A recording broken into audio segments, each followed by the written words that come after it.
Hello there, my fellow English speakers. It seems that the Nintendo 64 did not sell that well, but then again, neither did the GameCube nor the Wii U. The country the Nintendo 64 console was the most popular in was North America. So the thing is that Nintendo of Canada kinda sucked, especially in the 90s/2000s. But then again, I say that mostly as someone from Quebec. What is Quebec? Basically, French people decided to colonize Canada, but then English people came. There were wars and the English won Canada. But in one of Canada's regions called Quebec, there were still French people there and they developed their own culture as well as their own version of the French language. That is pretty much what Quebec is. Either way, back in the 90s/2000s, most console games in Quebec were left untranslated and rarely did you get a French translated manual. Even Pokemon, which you'd expect to be translated in French, only had a French manual where the Pokemon names weren't even translated. Unfortunately, because of that, the French-Canadian version of Pokemon had to redub the lines that included the Pokemon names and swapped the French names with the English ones. And it was pretty much that way until Pokemon Black and White released the French versions in Quebec pretty much. Because of that, a majority of the millennials I know who played Pokemon played in English and have developed a superiority complex towards the English names while straight up just ignoring the French ones. So that happened.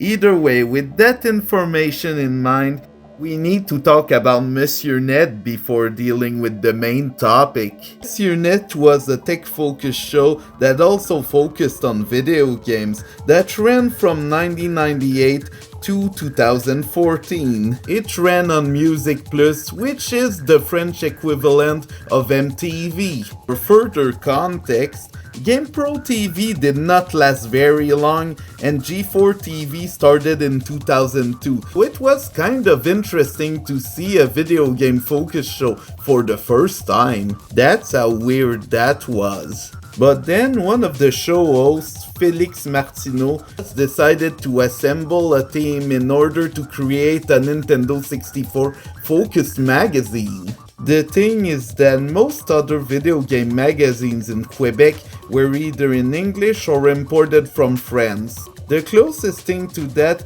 we could get was Les Débrouillards, and even that was focused more on science rather than video games. Even Sega, who often advertised in French, only had an English magazine called Sega Visions. So that resulted in the Nintendo 64 magazine mostly being low budget, with only 2 colored pages at the beginning and at the end. Meanwhile, the rest was in black and white entirely. However, no kid really cared that much about it. There were letters about it, but they were mostly nice letters, I think. So basically, the magazine had your standards, tips, tricks, reviews, as well as very special sections that we'll get to later. But it translated a lot of English text into French and gave clear instructions to the players, so it was very useful. Although I think most of the maps were plagiarized from Nintendo Power, but I do not want to make any accusations. Another thing to note is that there were reviews early on, but they disappeared later. Earlier issues also used a lot of emojis and references, which have aged as well as geeks. We are far from an euphoria of appease girls watching the Beatles. Or, I think it's better to beat some dinosaurs rather than innocent people. Sorry to PETA. Or even, you'll be able to play as Call your Say no to drugs, kids! That is something to consider for Tail Time fans. As for the more special sections, there were some news which aren't that surprising, as well as humor. Someone had created a mascot for the magazine who answered questions from parents, complained about the PlayStation 2, and had a Nintendo 64 horoscope, which was color-coded. The mascot did not really last very long, about 3-4 issues, but you know what, that's okay.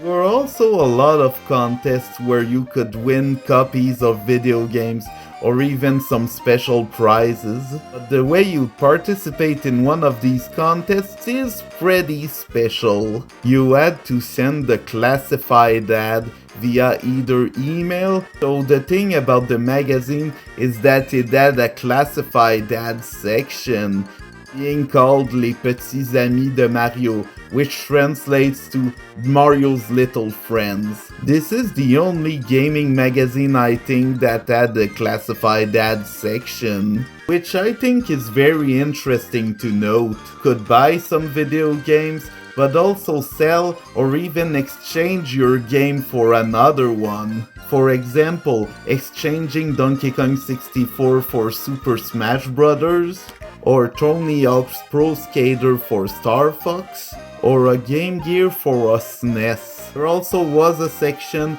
for Pokemon cards, tips and tricks that people could exchange from one to another, a section for people who wanted to contact one another and chat about things, as well as more personal stuff, as well as comments. Most comments were people praising a game or just straight up hating on it. There was also some questions for the magazine itself, and honestly it's interesting to see some of these answers. I will now be reading some of these entries, and I might have taken some creative liberties in my translations, but you know, whatever. Have fun! I just want to tell you that virtual chess on Nintendo 64 is bad. You just play chess. Might as well buy the actual board game. I just wanted to tell you not to rent nor buy Tarzan on Nintendo 64. I finished the game in 2 hours and it's too easy even for your little brother or sister of 5 years old. I rented Mischief Maker and I wouldn't recommend it. I don't know how to tell you this, but well, Donkey Kong 64 is, according to me, not a very good game, according to many point of views. Everyone knows that Diddy Kong Racing is not very great, but know that Mario Kart is even worse. Hey, if anyone has an idea for a rock Pokemon, please tell me. Hey, I have a question for all of you. Why does Mario have the worst attack in every game he appears in? You think you're the best at Perfect Dark? Now is the time to prove it. I am organizing a mega tournament, open to anyone who pays between $5 and $10. I'll decide the price of the contest later, but I think the winner will collect 95% of the jackpot anyways. Do you like Pokemons? No? Maybe that's because you don't know them well enough. Hello everybody, I have a big problem. Ever since my sister has tried the Nintendo 64, she does not want to let go of it. If you have a solution so that we can live together in what was considered my territory, please write to me. A water Pokemon that spits out fire, that can't be happening, like in Pokemon Stadium, where Lickitung spits out fire. But aside from that, the cartridge is pretty cool. Yes, Lickitung, the water Pokemon. Hello, I did an oopsie. I bought Gex Enter the Greco. My favorite game is Lego Racer because you can build your car, you can decide how your racer dress ups, and the races are odd. I would not recommend you neither to buy F-Zero JX nor to rent it. It's, in my opinion, very boring. AU Pikachu is the absolute worst game I've ever played, and good advice would be not to rent it nor to buy it. If you play with it one day, you'll know why. Hello everyone. I'd like to talk with someone who loves Conker's Bad Fur Day and who is anti-Pokemon. So that's pretty much a part of the Nintendo fandom that's kind of obscure, honestly. After 2002, people started relying more on fan sites and forums to discuss video games rather than magazines.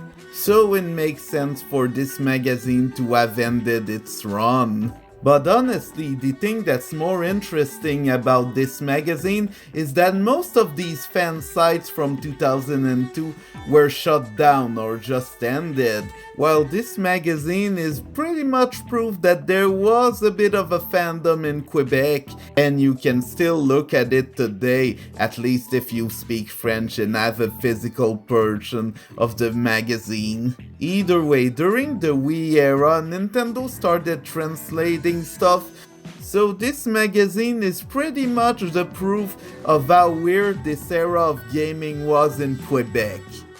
There were also some magazines for multiple other consoles, including PlayStation, but they also flopped really hard apparently. So this is all that's left of this era. Either way, if you've enjoyed this trip through time as much as I did, please like and subscribe so I can talk about even weirder subjects. Yeah.